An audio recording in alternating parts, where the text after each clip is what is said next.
It was a quiet afternoon in the bustling downtown district, the type of day where the rich strolled leisurely down the wide sidewalks, window shopping in boutiques that gleamed under the bright sunlight. Among these high-end stores was Michael's Fine Apparel, a prestigious clothing shop that catered to the wealthiest customers in town. Inside, the owner, Michael, stood behind the counter, surveying his domain with an air of superiority. Everything about him screamed perfection. His suit was pressed, his shoes shined, and his expression was as sharp as the creases in his clothes. Michael had built a reputation for running a tight ship. His store was exclusive, and he liked it that way. He prided himself on offering impeccable service to the right kind of people, those who looked the part, acted the part, and could certainly pay the price. Over the years, Michael had developed a sixth sense for spotting who belonged and who didn't. The chime of the store door opening caught his attention. A woman had walked in, and Michael's brows furrowed immediately. Clara, wearing a faded sweater and frayed jeans, with an old bag slung over her shoulder, entered the store. Her clothes were mismatched, her hair pulled back in a messy ponytail, and her shoes, well, they had certainly seen better days. Michael stiffened, instantly uncomfortable with her presence. Clara glanced around the store with a quiet curiosity, her eyes scanning the polished wooden shelves lined with designer pieces. She walked slowly, almost reverently, as if each step she took was a small victory. She wasn't wealthy. That much was obvious. But there was something in her demeanor, a grace that wasn't defined by money. Michael's instincts flared. This woman didn't belong here. He stepped from behind the counter, his polished shoes clicking against the tiled floor as he approached her. "Can I help you?" he asked, his voice cool and condescending. His eyes flicked over her clothes, lingering on her worn-out shoes. "We don't carry casual items here."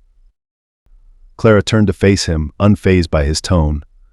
"I'm just browsing," she said calmly, her voice soft but steady. She gave a small smile, polite but guarded. "I was hoping to see what you had in stock."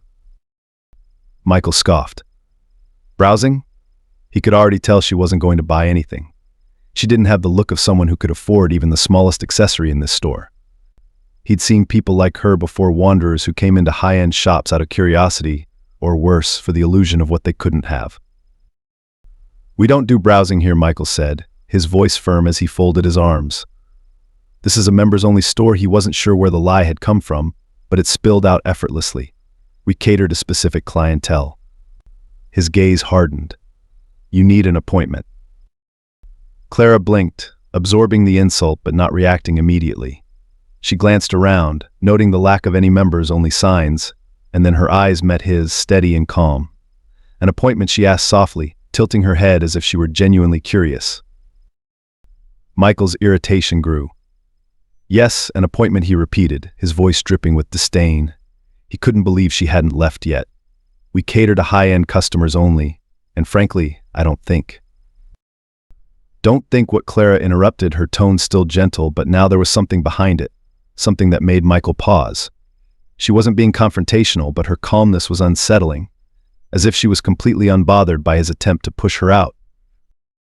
Michael felt the weight of her gaze but pressed on. "I don't think you'll find what you're looking for here." Clara smiled, a soft, knowing smile that tugged at the corners of her lips. I see. She didn't argue. Instead, she nodded as if she understood more than Michael had intended to convey. She looked around the store one last time, taking in the finely crafted suits and sparkling accessories with quiet appreciation. As she turned to leave, she paused at the door. Without looking back, she spoke in a calm voice that echoed through the quiet store. "You never know who you're really dealing with," and with that, she walked out, the door chime ringing softly behind her. Michael stood frozen, watching her disappear down the street. He scoffed under his breath, shaking off the strange discomfort her words left behind. "People like her don't belong here anyway," he muttered to himself, straightening his jacket. With one last glance at the door, he returned to the counter, convinced that he had dealt with another unworthy intruder. Little did he know this would be far from the last time he saw Clara. The afternoon sun began to dip behind the skyscrapers, casting long shadows across the streets. Michael returned to his routine, confident that the minor disturbance from earlier had been handled. He moved through his store, straightening ties and adjusting displays, ensuring that everything was in its rightful place. It was, after all, a reflection of him, a perfectly polished, meticulously curated life. But as the hours passed, Michael found it harder to shake the feeling that something about Clara's presence had lingered. He kept replaying her final words in his mind, "You never know who you're really dealing with." The way she said it, so calmly, as if she had some hidden knowledge he wasn't privy to, irked him. A few customers trickled in, their hands grazing over the luxurious fabrics, admiring the neatly displayed clothing without much fuss. Each time a well-dressed man or woman entered, Michael felt reassured, their appearance affirming his belief that his store was meant for a certain kind of person, those who could afford elegance and exuded it. Yet the memory of Clara still clung to him. He kept glancing at the door, half expecting to see her return, perhaps to cause a scene or demand to be let back in. But she didn't come back that evening. The thought of her was nothing more than a mild irritation, a mistake easily forgotten, or so he told himself. As he locked up the store later that night, Michael couldn't help but peer out into the dimly lit street. The neighborhood was quiet, the usual bustling crowd having dissipated, leaving only the faint hum of traffic in the distance. He frowned as his mind wandered back to Clara's expression, so calm, so composed. She didn't beg, didn't argue, didn't even raise her voice. Who was she to be so confident? He wondered, feeling a flicker of unease. The next day, Michael arrived early to open the store. The unease of the previous day had mostly faded. The morning routine restored a sense of order, and the shop was ready for the wealthy customers he had come to rely on. But just before noon, the door chime rang out once again. Michael turned, expecting to greet another familiar face. Instead, his eyes widened in surprise. It was Clara. But this time she was not alone. Clara entered the store with a different aura altogether, walking beside a man whose presence seemed to command the entire room. The man, Jonathan, was tall, elegant, and dressed in a perfectly tailored suit that even Michael could appreciate. His dark skin gleamed under the store's overhead lights, and his posture exuded both confidence and control. The sleek black car parked right outside the kind of vehicle Michael could only dream of owning belonged to him. Michael blinked, momentarily speechless, as he watched Clara move gracefully past him, her worn clothes replaced by a simple but elegant dress.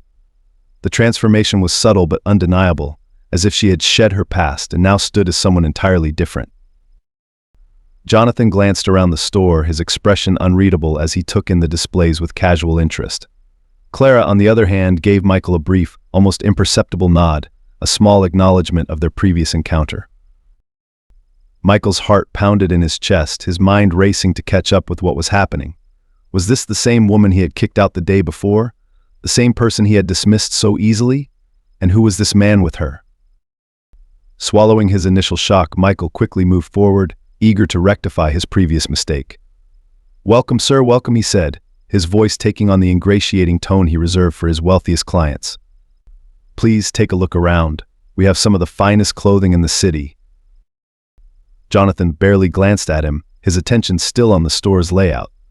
Clara, however, met Michael's gaze directly, a quiet understanding passing between them. She hadn't forgotten what had happened yesterday, and by the look on her face, neither had he. Michael felt a bead of sweat forming at his temple. Maybe they're here to make a big purchase, he thought. Maybe Clara hadn't held on to any hard feelings. After all, with a man like Jonathan at her side, surely they had come for business, not for payback. Michael's professional smile widened, though there was a nervous edge to it now. "If there's anything you need, anything at all," Michael said, trying to regain control of the situation, "just let me know. I'll make sure you get the best service we have to offer." Jonathan finally turned to him, raising an eyebrow. "Best service, huh?" he said, his voice smooth but with a hint of something Michael couldn't place. Michael nodded quickly, his smile faltering slightly. "Of course, sir. We pride ourselves on excellent service to our valued customers." Clara watched quietly, a small smile playing on her lips. There was something almost amusing about Michael's shift in attitude, how quickly his tone had changed when Jonathan walked in. It was as if yesterday's events hadn't even happened, as if she was suddenly worthy of respect simply because she was in the company of someone powerful. But she hadn't come back for Michael's apology or approval. She was here for something much bigger. And Michael was about to find out exactly what that was. The tension in the store was palpable. Michael's eagerness to please had only intensified with each passing second, his mind racing with possibilities. He could sense that Jonathan wasn't just any wealthy customer, he was someone who could make or break the store's reputation. Perhaps he was even a potential investor. Michael's nerves buzzed with excitement, though there was still a lingering unease about Clara, who stood silently beside Jonathan, observing everything with a calm detachment.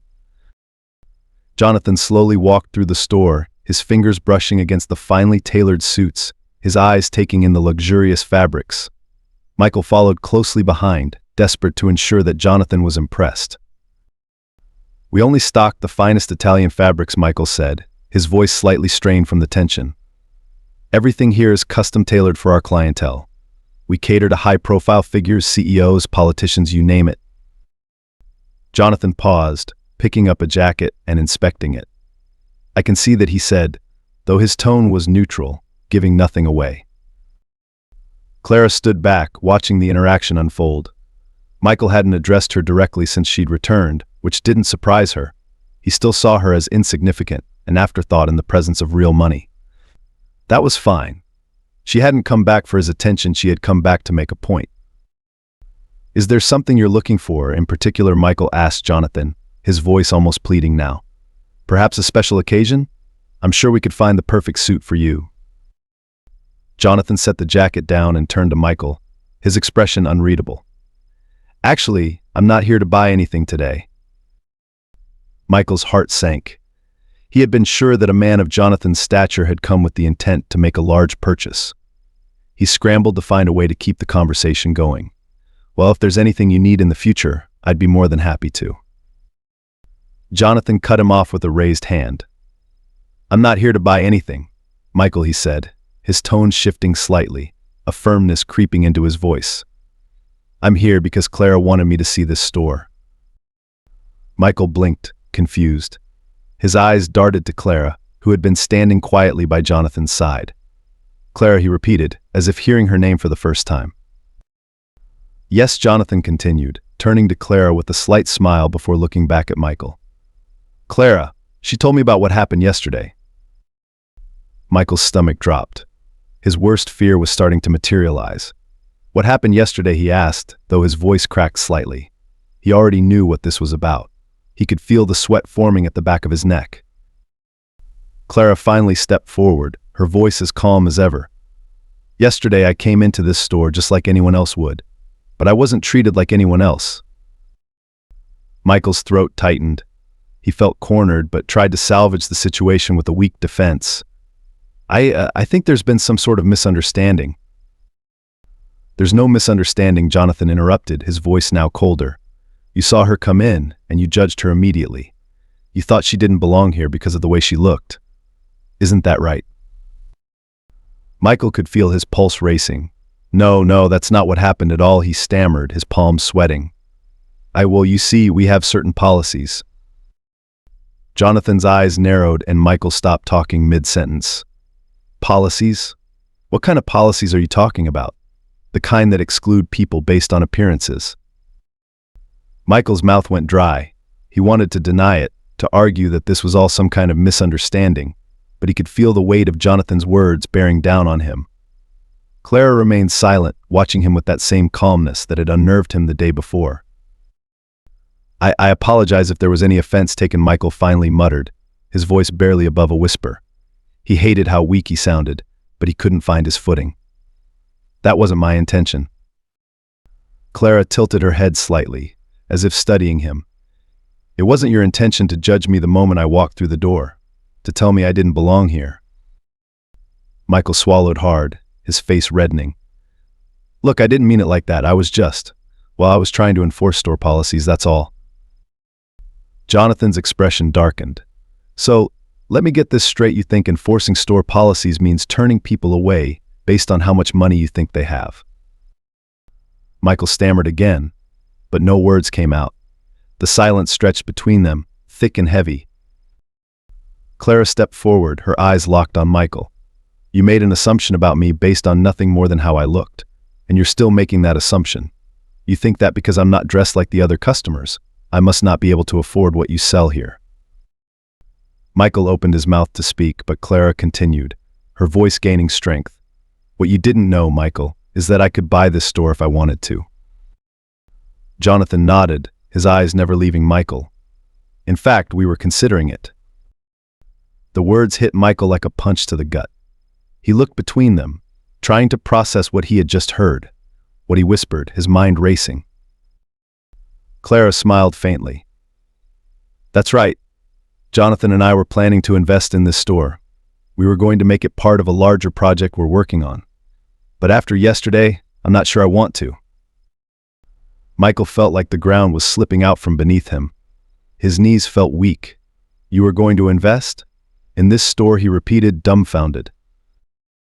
Jonathan crossed his arms, his expression stern. We were. But now I think Clara's right.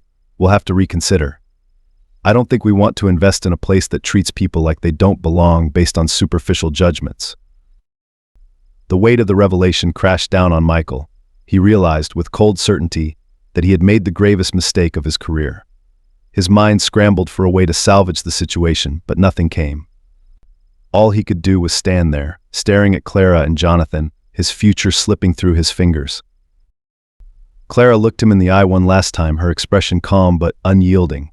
You never know who you're really dealing with, she said quietly, echoing the words she had spoken the day before.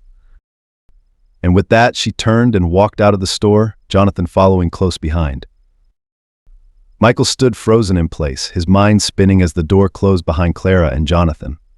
The store was suddenly too quiet, the polished shelves and expensive displays feeling like a mockery of his success. His heart pounded in his chest as he tried to process the magnitude of what had just happened. They were going to invest in my store. The words echoed in his mind, and with them, the realization of how deeply he had miscalculated the entire situation. His head swam with regret, a sinking pit forming in his stomach as the enormity of his mistake settled over him like a thick fog. For a moment, he didn't move. He couldn't. His legs felt weak, and he leaned against the counter for support, staring at the door as if it might magically open again, and Jonathan would return, offering him a second chance. But the door remained closed. The opportunity was gone, slipping away just as quietly as Clara had the day before. How could I have been so stupid? His mind raced, trying to find a way to undo the damage. He had to get them back, had to show them that he wasn't the person they thought he was. He wasn't a bad man, just cautious. Yes, cautious, he had a business to protect, and that sometimes meant making judgment calls. But even as he tried to rationalize his behavior, he knew it was a lie. He had judged Clara the moment she walked in, assuming that her appearance defined her worth. His fingers clenched around the edge of the counter. He couldn't let it end like this. Without thinking, Michael grabbed his coat and rushed out of the store. The cool breeze hit him as he stepped onto the street, his eyes scanning the sidewalk for any sign of Clara and Jonathan. He saw them just ahead, walking at a leisurely pace, completely unbothered by the chaos they had left behind. Wait, Michael called out, his voice cracking as he jogged toward them. Wait, please. Clara and Jonathan both turned, their expressions calm, as if they had expected him to follow. Michael slowed to a stop in front of them, his breath coming in short, panicked bursts. He wasn't sure what he was going to say, but he knew he had to try. Please, Michael began, his voice trembling with desperation.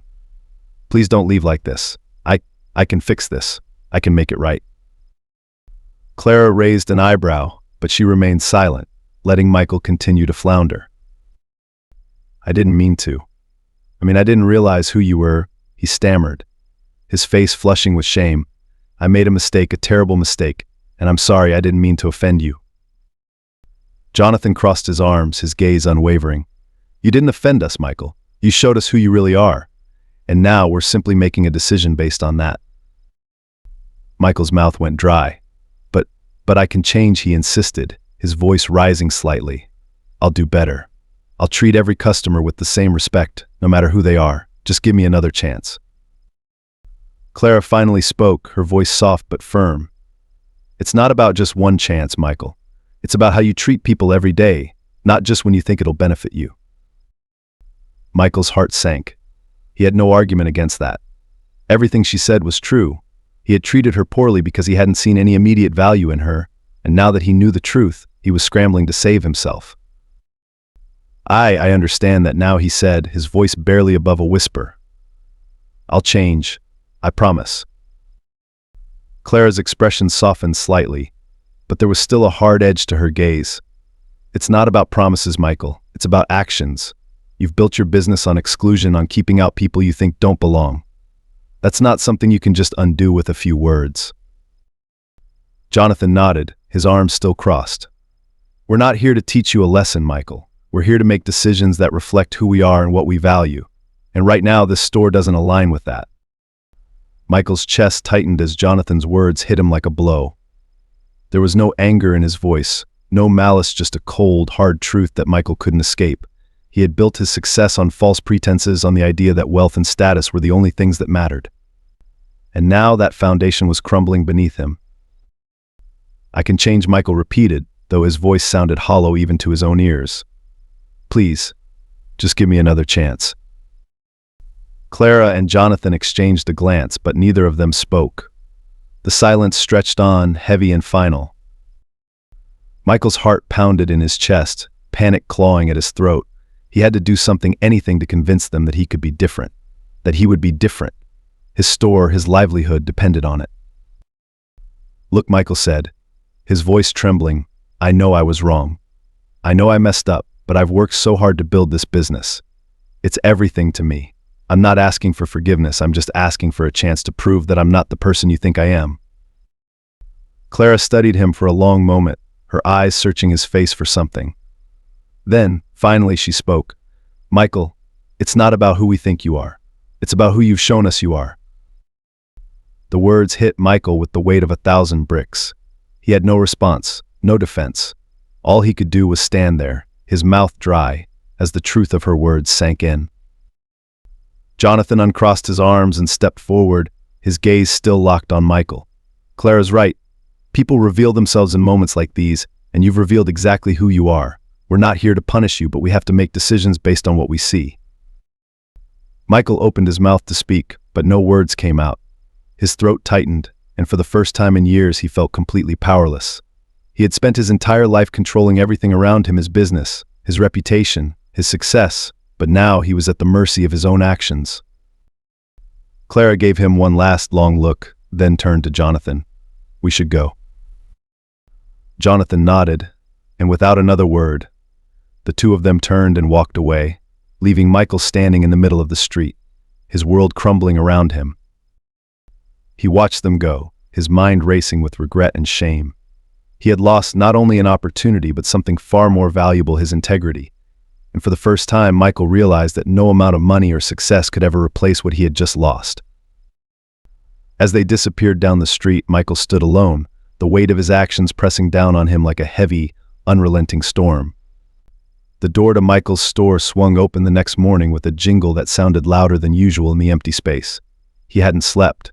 His mind had replayed the events of the previous day over and over again, the weight of his mistake hanging over him like a dark cloud. The air in the store felt different now, colder, despite the warm sunshine filtering through the windows. Michael sat behind the counter, staring blankly at the polished surfaces and the pristine displays he had once taken so much pride in. Everything seemed pointless now, his carefully curated store, his exclusive clientele, the image he had built of himself as a successful, discerning businessman. None of it mattered. Not anymore. The truth that Clara and Jonathan had revealed yesterday had shattered him. He had spent years cultivating a business based on exclusion, on keeping certain people out while welcoming only those who fit a particular mold.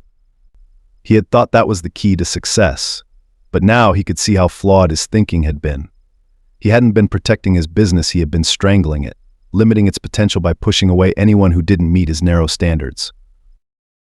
As the hours ticked by, Michael found himself staring at the door, waiting for the next customer to walk in. But the store remained eerily quiet.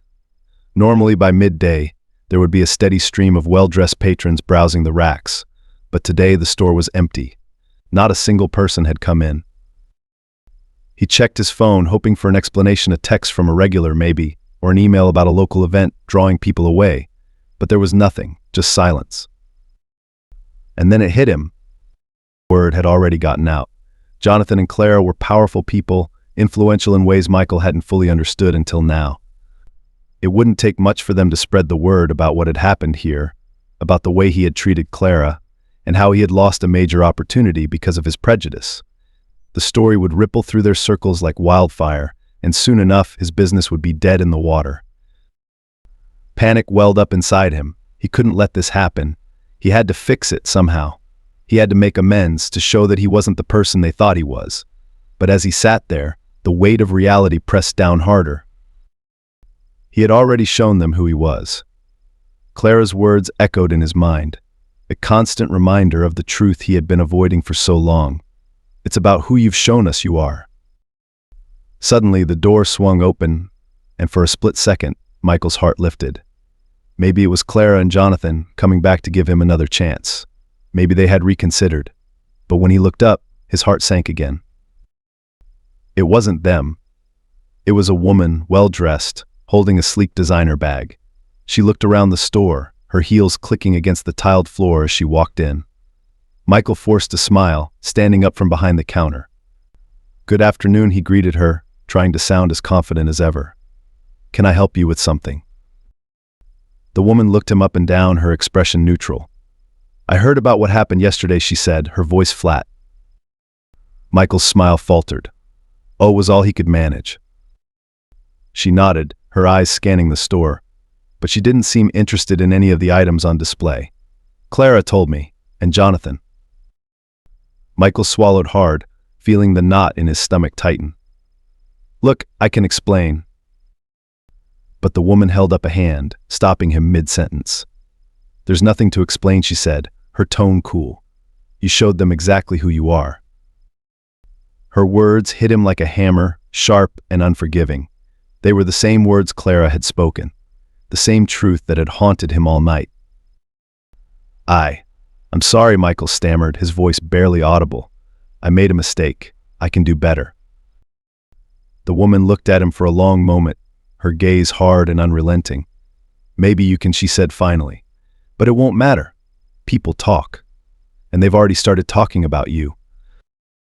Michael felt the ground shift beneath him, a cold wave of dread washing over him. "Please," he begged, his voice trembling. "I'll change. I'll make it right." The woman shook her head, her expression indifferent. "It's too late for that." She turned and walked out, leaving Michael standing in the empty store, the sound of the door closing behind her ringing in his ears like a final, crushing blow. Michael slumped back into his chair, his hands shaking as he buried his face in them. It was too late. He knew it now. There was no going back, no way to fix what had been done. He had built his life on a lie, and now everything was falling apart. For the next few days, the store remained empty. Each morning, Michael would open the door, hoping for a miracle, but none came. His regular customers didn't show up. No one came to browse or buy. The store, once a symbol of his success, had become a ghost town. As the days dragged on, Michael found himself replaying every interaction he had ever had with his customers, every moment when he had made someone feel small or unwelcome. He realized, with growing horror, just how many people he had turned away over the years. People like Clara, who hadn't looked the part, but who had been worth so much more than he ever could have imagined. Now it was too late to change anything. The damage had been done. Weeks passed, and Michael's store remained a shadow of its former self. Where there had once been a steady stream of customers, now there was nothing but silence. The once bustling shop was now a desolate, hollow space filled with unsold clothes and untouched displays. The emptiness gnawed at him, a constant reminder of the choices that had led him to this point. Michael tried everything to bring back the business sales, special promotions, even reaching out to some of his wealthiest clients. But the damage was done. Word had spread far beyond his control, and no one wanted to be associated with his name anymore.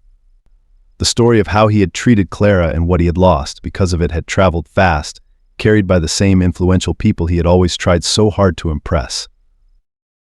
One afternoon, as Michael stood at the front of his store, staring out at the empty street, a knock on the glass door startled him. He looked up, half expecting it to be another delivery driver, or perhaps a passerby looking for directions. Instead, a man stepped inside, his eyes scanning the store with interest. The man's presence was commanding, but unlike Jonathan, he wasn't dressed in a tailored suit. He wore a simple but elegant coat, and his manner was calm yet purposeful. Michael felt a flicker of hope, thinking perhaps this was someone new, a fresh start. a chance to recover even a small part of what he had lost. "Can I help you?" Michael asked, his voice tight with the tension he had been carrying for weeks. The man nodded, his gaze settling on Michael. "I'm here on behalf of Clara." Michael's stomach dropped. He had not heard her name spoken in days, but it still held power over him, a weight he hadn't been able to escape. "Clara," he repeated, his voice barely above a whisper. The man nodded again, stepping further into the store. "She wanted me to give you a message." Michael swallowed hard, his palms sweating as he tried to brace himself. He had no idea what Clara might want to say to him, but the thought of it sent his heart racing. Was this finally the end? Had she come to deliver the final blow to his crumbling business? What does she want?" Michael asked, his voice trembling. The man looked at him, his expression neutral but somehow filled with understanding. "Clara wanted you to know that she doesn't hold any ill will toward you." Michael blinked, caught off guard. He had expected anger, perhaps even vindictiveness. But there was none of that in the man's voice. Instead, it was calm, measured, and forgiving. "She said that what happened wasn't personal. You treated her the way you've been taught to see the world," the man continued, his voice steady. "She doesn't hate you, Michael. She just wanted you to understand what it feels like to be judged, to be dismissed because of assumptions." Michael's throat tightened. He had spent weeks living in shame, expecting the worst, assuming that Clara would take joy in watching him fail.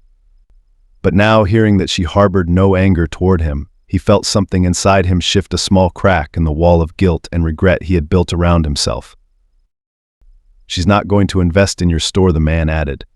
And though Michael had known that already, hearing it spoken aloud still stung. "But she believes that you have the potential to change." Michael's eyes widened, the words hitting him harder than he had expected. He had thought it was too late for change, that he had lost everything and there was no way to rebuild. But now, for the first time in weeks, he felt a small glimmer of hope. "Change?" Michael asked, his voice soft, as if the idea was foreign to him. The man nodded. "Yes, change. Clara believes in giving people chances, but not just empty promises. She believes people can grow, can become better than they were yesterday." Michael felt his chest tighten. He had spent his whole life chasing perfection, trying to build an image of success, wealth, and exclusivity. But now, standing in the empty store that had once been his pride and joy, he realized how hollow that pursuit had been. He had built walls around himself, pushing people away in the name of business, and in doing so, he had lost sight of what really mattered. "What do I do now?" Michael asked, his voice barely above a whisper. For the first time in years, he felt vulnerable, unsure of his next step. The man gave him a small, reassuring smile. "You start over, not by rebuilding your store, but by rebuilding yourself. Change how you treat people. Change how you see the world." Michael nodded, the weight of those words sinking in. It wouldn't be easy, and he knew that. He had spent so long clinging to the belief that success was about exclusivity and wealth, but now he saw that success meant something far deeper, something rooted in kindness, respect, and humility. The man turned to leave but paused at the door, looking back at Michael. "Clara wanted you to know that she believes in redemption. She's seen people change and she believes you can too." Michael's eyes stung with unshed tears as he nodded again. "Thank you," he whispered. As the man left the store, Michael stood in the quiet, empty space, the silence no longer feeling suffocating. Instead, it felt like the beginning of something new, a chance to rebuild, not just his store but himself. He knew it wouldn't be easy, and it would take time to earn back the trust he had lost. But for the first time in a long time, Michael felt hope. He walked over to the door, looking out at the bustling street beyond. The world outside his store hadn't changed, but something inside him had. He was no longer the man he had been yesterday, and with each passing day, he promised himself that he would keep changing, keep growing. Because Clara had been right all along, you never really know who you're dealing with. And sometimes that person is yourself.